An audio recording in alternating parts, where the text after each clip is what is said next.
எப்படி பேசுறது பாப்பா? அது எப்போ தெரியல.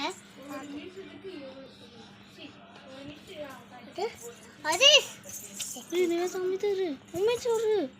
நீ தம்பி தரு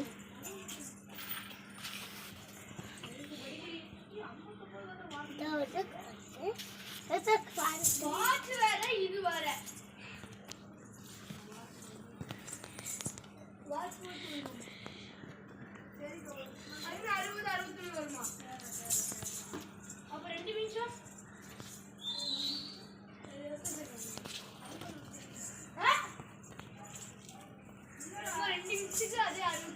நூத்தி